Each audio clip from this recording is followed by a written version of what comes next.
DeWanna Bonner left the Indiana Fever in 2025, joined the Phoenix Mercury, and watched that same Mercury team injure half the Fever's roster last year. Now she's back in Indianapolis, and within minutes of tip-off, she's going after Caitlin Clark on the court.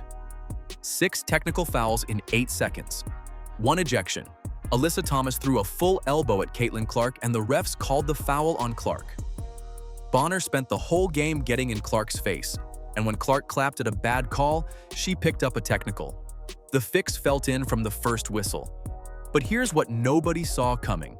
Instead of crumbling, Clark went out and posted 24 points and 9 assists, broke a WNBA record that's never been touched, and Sophie Cunningham made sure Bonner, Thomas, and the rest of the Phoenix Mercury felt every single point of it. Let's show Caitlin and Sophie some love down in the comments. Bonner walked into Gainbridge Fieldhouse on June 22nd, wearing a Phoenix Mercury uniform, and the crowd let her hear it from the moment she stepped on the floor. Not polite booing, not scattered noise. The kind of sustained hostility that tells a player the fans remember exactly what she did, and they've been waiting to say something about it. Talk about what she actually did. Bonner joined the Indiana Fever at the start of 2025, played 9 games, started 3 of them, and then requested a trade because the fit didn't work out. That's the phrase that got used. The fit didn't work out. No real explanation, no detail, just a quiet exit from a team that had built part of its offseason around having her there. Former teammates felt slighted by how it went down, and the Gainbridge crowd clearly hadn't forgotten either, because they booed her all night long. But the trade request and the exit are only part of the story. After Bonner left, she signed with the Phoenix Mercury, and that same Mercury team spent 2025 playing some of the most physical basketball in the league against Indiana specifically. We're talking about a level of physicality that put multiple Fever starters on the injury report and kept them there. And Indiana's front office had to file emergency hardship contracts just to have enough healthy players to finish games.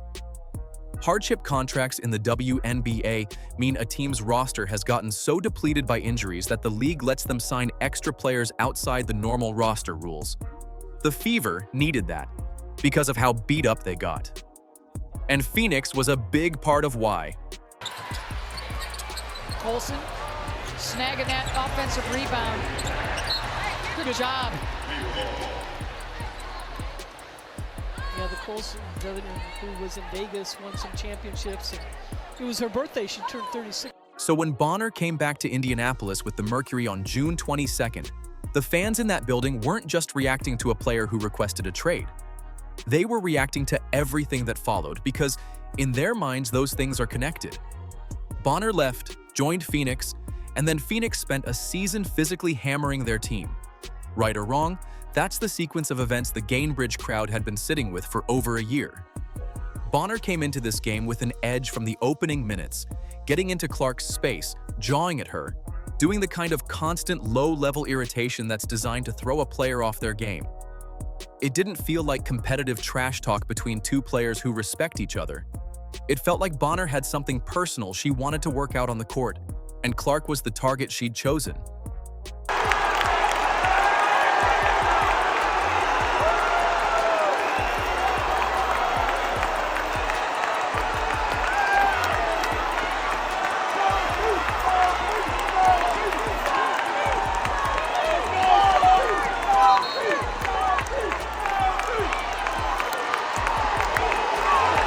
What Bonner miscalculated, though, is that the Indiana Fever she walked into on June 22nd isn't the same short-handed group that had to scramble for replacement players last year.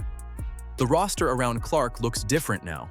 There's more depth, more toughness, and players who've specifically shown they won't let Clark get targeted without a response. Bonner spent 9 games with this organization, so she might not have known that yet. She found out pretty quickly. The crowd was loud, the team was ready, and Clark hadn't even started cooking yet when it became obvious this game was going to go sideways for Phoenix in a way they weren't prepared for. Finished the quarter scoreless, which almost never happens. Indiana went 2 for 18 from the field as a team, and the only reason they even got to 6 points is because Kelsey Mitchell hit a 3-pointer with 0.7 seconds left on the clock. Without that, it's 3 points. 3. Phoenix led 19-6 after 1 quarter and looked like they were about to turn this into a blowout before halftime. Officiating didn't help Indiana find its footing either. Foul calls kept going Phoenix's way, the Fever were getting hit on possessions where nothing got whistled, and the whole first quarter had this tilted feeling where Indiana couldn't get a bounce even when they deserved one. Coach Stephanie White told her team at the break to wake up, find some energy, and trust that the shots would fall if they kept attacking. She assured them the jumpers would come. Clark confirmed after the game that the team just lacked energy and that Phoenix's paint-packing strategy was bothering them, getting into their heads a little and making the offense stiff. Clark from way outside drops a three! Couple 50-50 balls on the last two possessions have gone the way of Phoenix, and it turned into buckets. Clark, oh yeah! Here we go. Clark almost got that fifth foul. Find inside. It's Boston. Then the second quarter started, and Clark stopped waiting for the offense to sort itself out. She took over, and the word "took over" doesn't, scoring 15 points in the second quarter alone, including threes from well beyond 30 feet that had nothing to do with the play design Phoenix was trying to disrupt. Those weren't set plays. Those were Clark deciding she'd seen enough and launching from wherever she felt like it. Indiana brings a double that time. Clark, Mitchell is on an island. Clark wants to keep piling on. When will they pick her up here? He's not been afraid to let it fly from out there. Clark just spins off of Broshan. Indiana has numbers. Clark launch ahead, and Hall hits a three. Indiana outscored Phoenix 35-22 in that second quarter. Let's sit with that for a second, because it means the Fever went from 6 points in 12 minutes to 35 points in the next 12, completely wiping out a 16-point deficit and walking into halftime tied. Clark accounted for 15 of those 35 points herself, so nearly half of Indiana's entire second quarter output came from one player who'd been completely shut out in the first quarter and decided to flip a switch. That 35-point quarter is one of the most explosive Indiana has put together all season, and it happened right after their worst quarter in nearly a decade. The whiplash of it was jarring to watch, and the crowd at Gainbridge absolutely felt the shift in real time as the lead evaporated possession by possession. Hull bouncing. Billings, extra pass. Boston to beat the buzzer and knocks down a three. Billings. Oh, nobody picked her up. What the first quarter actually showed isn't that Indiana's offense is broken. It showed that when everything stalls, the team leans on Clark to accelerate things. And the second quarter was Clark accepting that without any hesitation. But while Clark was dragging the Fever back into contention, Phoenix was still trying to make the game physical, and the moment that really defined the night's tone hadn't happened yet. Thomas and Clark had been tangling all game, with Phoenix's physicality sitting right at the edge of what the refs felt like calling. So when Thomas swung that elbow from behind toward Clark's face and connected, the crowd saw it clearly. Clark felt it, and the whistle went the wrong direction anyway. Clark reacted, and Bonner immediately got in her face because of course she did. And everything that had been building since tip-off finally boiled over in one loud, chaotic stretch of fourth quarter basketball. Cam stepped in. Not to calm things down, not to play peacemaker, but because she'd spent the whole game watching Clark get targeted and she was done letting it happen without a response. Cunningham got between Clark and Bonner and made it clear that whatever Bonner thought she was about to do, she'd have to go through Cunningham first. And Cunningham meant it. Let's talk about Sophie's history here, because this wasn't some new instinct she developed after joining the Fever. Back in 2025, when J.C. Sheldon appeared to deliberately poke Clark in the eye during a game, Cunningham was the one who got vocal about it and made noise publicly, and she wasn't even Clark's teammate yet at that point. She just decided that what happened to Clark was wrong and said so. Now that they're on the same team, that protective instinct has gotten sharper and more direct, and the Bonner confrontation on June 22nd is what it looks like in practice. Third quarter we go. They're trailing by 10. Keep an eye on her and J.C. Sheldon. Clark trying to back her down. Clark is okay. Sheldon, that was Clark, hitting her in the face. Clark is upset about that. Then everybody's upset about that. Marina Mabry comes in. She decks Clark, tempers flaring on both sides. What followed the Cunningham-Bonner confrontation was 6 technical fouls in 8 seconds. 6. Officials threw technicals at anything that moved. Myisha Hines-Allen shoved someone and picked up an ejection, and the fourth quarter dissolved into a stop-start mess of reviews, video challenges, and foul calls that made the whole period feel less like basketball and more like a league meeting that got out of hand. Indiana still managed the chaos better than Phoenix did, but the flow of the game was gone. Then Clark clapped.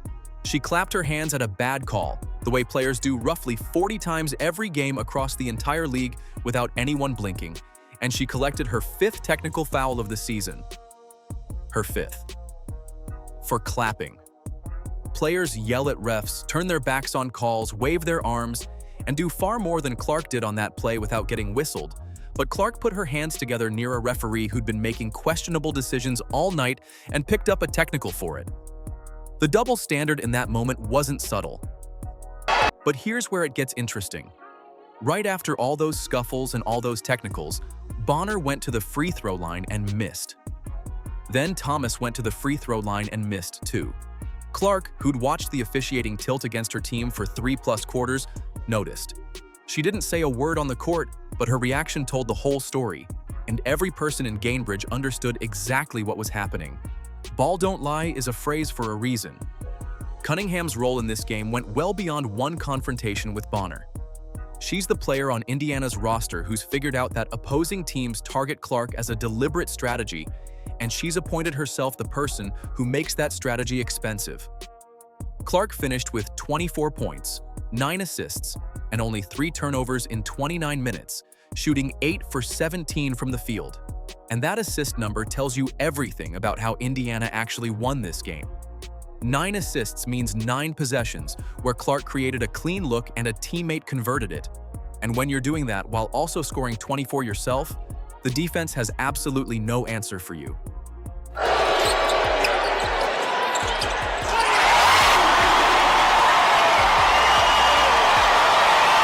Played well here tonight for Indiana, giving Stephanie White shooting and was 16 good minutes.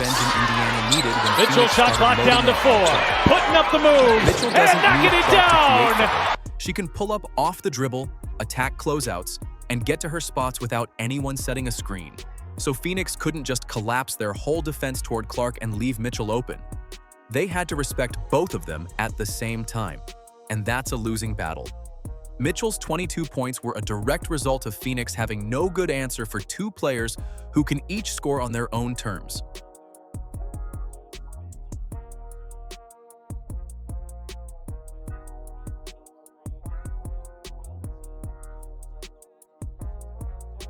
Lexi Hull went perfect from the field and connected on both her 3-point attempts.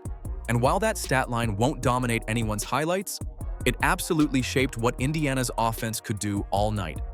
When Hull is hitting from outside, Phoenix can't keep 2 defenders near the basket, which opens up everything Clark and Mitchell want to run in the mid-range and at the rim. Hull's clean shooting night was the kind of performance that makes everyone else's job easier without getting much credit for it. Points per game over her last 5. Boston kick out, Mitchell swing it, Hull hits a 3. Boy, did Lexi Hull need that for her confidence. She is one of the best players out of the corner. Monique Billings had been a question mark heading into this season, specifically whether she and Clark could build enough chemistry fast enough to actually matter in games. Let's talk about where that chemistry comes from, because it didn't start in Indiana. Clark and Billings played together internationally through FIBA competition, so they already had reps together before Billings ever put on a Fever uniform. That familiarity is starting to show up in real ways now, with Billings reading where Clark's passes are going before they leave her hands instead of reacting after the ball is already in the air. On June 22nd, Billings posted 14 points and 10 rebounds for her first Fever double-double. And a lot of those points came from catching Clark's passes in exactly the right spots and finishing without hesitation. Billings, oh, nobody picked her up! She will waltz to the rim, and Indiana has gone from down 16 to up 10. Are you ready for the record? Clark's 24.9 assist night extended her streak of consecutive games with at least 20 points and 5 assists to 6 straight, which is the longest streak in WNBA history. And dishing 5 assists in a single game is a great night for any player in any era of the WNBA.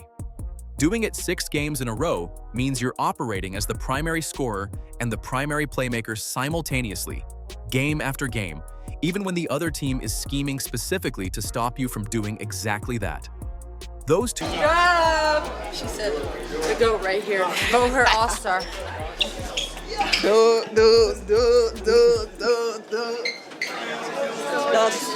Big dubs! Y'all know what this means. That's a dub, baby. Beaver dub! Ow, ow, ow!